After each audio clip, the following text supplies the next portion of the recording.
guys, what's up? Oh, did my voice just crack? I can't do this now. Hey guys, what's up? Hey guys. Hey guys, what's up? Hey guys, what's up? Hey guys, what's up and welcome to my channel. My name is Miley. If you are new here, I do a new DIY video every single week. So if that sounds like something you're interested in, you know what to do with that information. Okay guys, this week I am getting to a project that has been on my to-do list for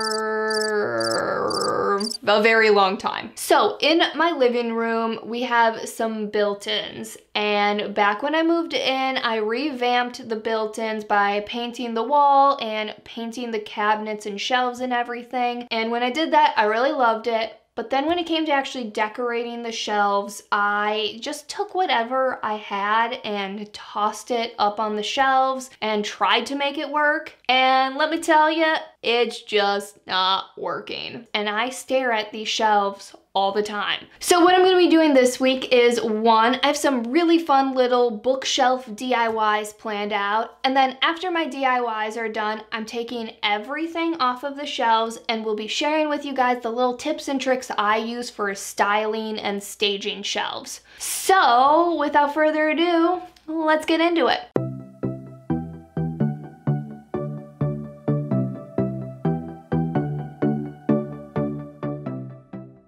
Okay, let's get started with this first DIY. And the first DIY I have planned out is this fun little book display. Obviously, I am making this for one of my shelves, but really this could work on any surface, a desk, a random side table. It's just a fun and more unique way to display books.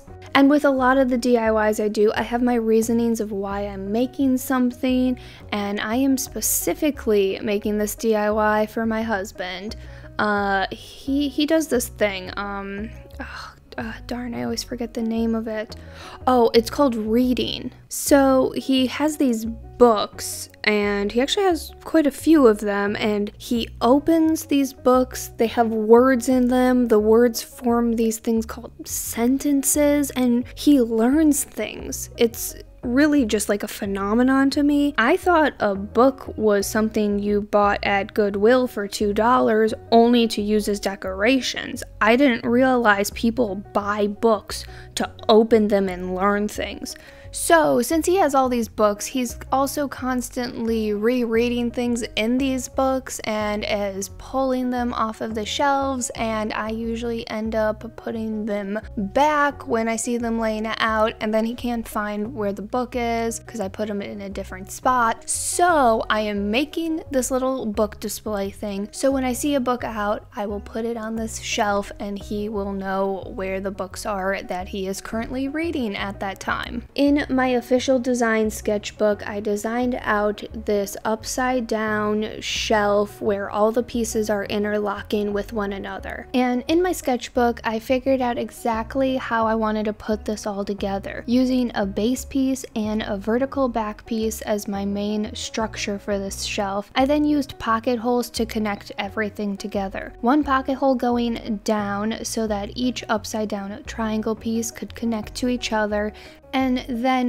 one pocket hole going back so that each piece could also attach to that back vertical board. So I had all of that figured out, but then when it came to the measurements, I was pretty stumped. Since each piece is kind of going off at different angles, I wasn't sure how long I could make each piece so that it actually fit on the shelf. So for this DIY, I figured out each measurement as I went along. I would kind of just pick a length I thought would work. Most of the time it was a bit too long, so I would adjust it by cutting it down the inch or two it needed to be, attaching that board, and then working on figuring out the length of the next piece. I realized this is definitely not the most efficient way to DIY, but it does work. And you know what? I blame my husband for making this DIY more complicated. That's right, I said it on the record.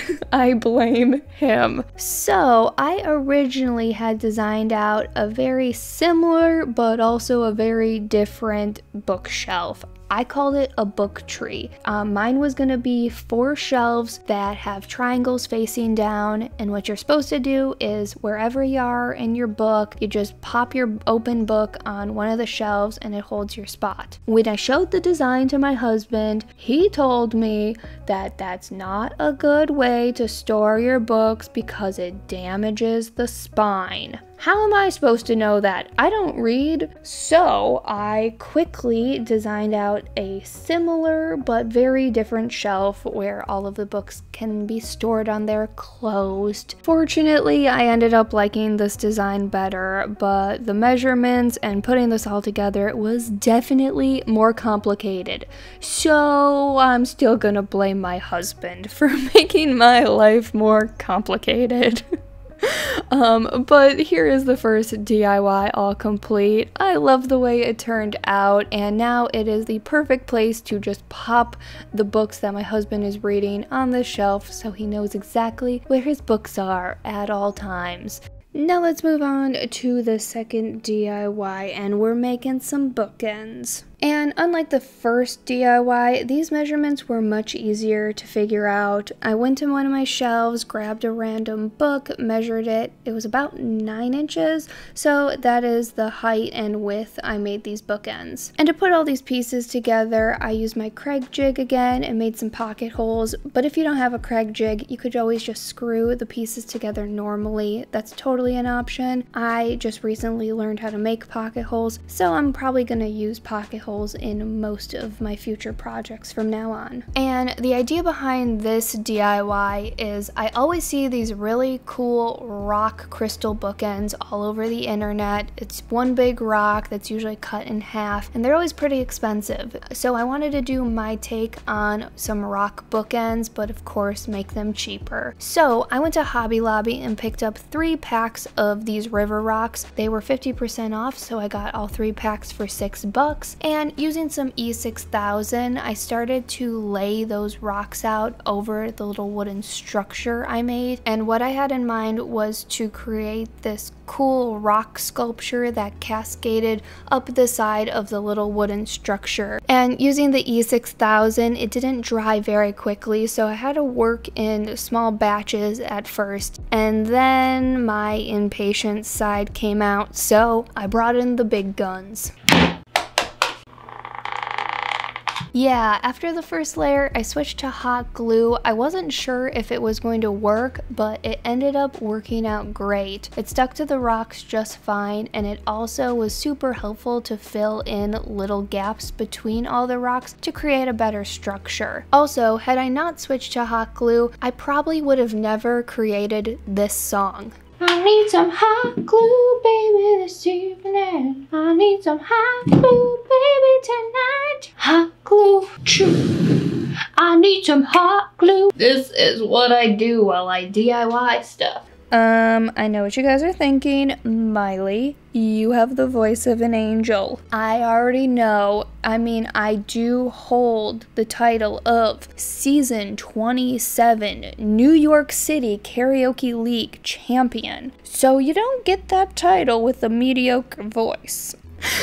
But real talk, I can't be the only person out there that makes up songs for whatever I'm doing to turn my life into a musical. So if you do this, please let me know in the comments down below so that I know I'm not alone. And with the placement of that last rock, these bookends are done. And I only burned my finger twice. But it was worth it because I love the way these bookends turned out. The look and feel of them is perfect. And the best part is they were less than $8 to make. And now it's time for the third and final quick little DIY. I picked up this wooden bead wreath, I think that's what it is, and I started off by removing all of the beads. Why is this so satisfying?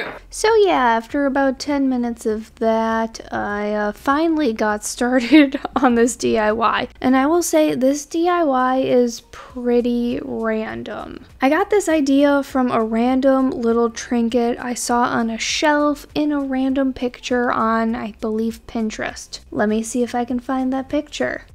I found it! So yeah, that little trinket kind of sparked this idea to make some kind of wooden sculpture thing.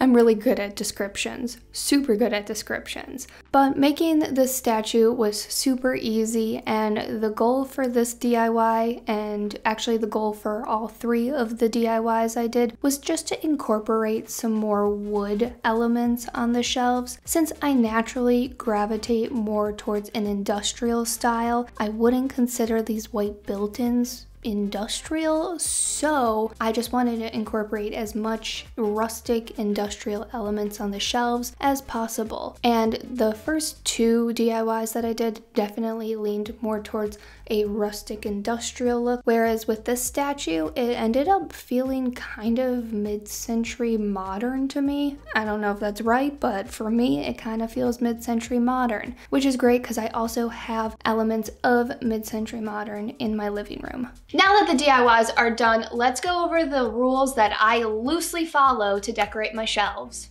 Rule number 1, design in triangle patterns. So what that means is you take 3 items of similar color, material, theme, and spread them out across your shelves so that in the end they create a triangle pattern. So when I'm decorating my shelves, I lay all the things out that I want to put on them, and I create categories, either by material, color, or theme. And as I'm decorating, I try to create these triangles. Following this rule helps you evenly distribute like items across your whole space. Rule number 2, cluster objects together in odd numbers, better known as the rule of 3s. I feel like this rule is pretty self-explanatory, but it just means an odd number of objects is visually more interesting to look at than an even number of objects. So when I create my little clusters on my shelves, I either do a single item, 3 items, and sometimes 5 items. Rule number 3, have the things on your shelves represent who you are and the things you like to do. So most of the things that I put on my shelves are things that I got from my great-grandma and my grandma as well. And if I do go out and get some antique, I'm always looking for the antiques to fit stuff that I'm into. Like this one. This is actually an old turn-of-the-century furniture stamp. And since I'm into making things and furniture, I thought this was a really cool piece to add to my shelves. Also, look for cool ways to display things. My husband had a random box of rocks that I put in this jar so that instead of just living in a box in the attic, they were out on display. Rule number 4, when in doubt, print it out. Basically just a lame way of saying print out some pictures. Of course, pictures are the easiest way to show off who you are and your life, but also pictures are a great way to add a variety of different sized items, because of course you can get a picture printed out in a small, medium, and large size. And this week, after almost being married for 2 years, I finally got around to printing out just a few pictures from my wedding. Oh, this just in. The 5th and final rule is take your time. And I know that is shocking coming from the leastest patient DIYer out there. Okay, this rule refers to 2 different things. 1, take your time accumulating the stuff you want to decorate with. If you're getting into home decor or you're switching up your style, don't just go out and buy a crap ton of stuff to start decorating with. Slowly build up the things you want to decorate with. A vintage item is way cooler than an item you go out and buy that's just supposed to look vintage. So take your time and really search for those cool one-off pieces that are really going to tell a story. All the things that I used, I have slowly accumulated over the last 15 years of my life. Luckily for me, all the things I picked out when I was 12 at the antique store, I still like to this day. And the same goes for all the stuff I use that is my husband's. He has slowly collected over his life as well. And then this rule also refers to the actual process of decorating your shelves. this is a slow process because the items don't just fall magically into the right place.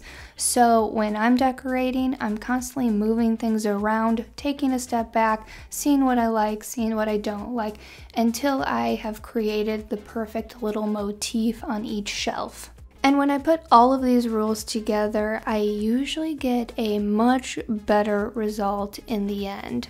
And I am so much happier with how these shelves look. This is way more of the eclectic, lived-in, cozy vibe I was going for. If you have any different tips and tricks that you use, please let me know in the comments down below. And if you liked this video, make sure to give it a big thumbs up, subscribe to my channel, hit that notification button so you know when I post, and I will see you guys next week. Bye guys!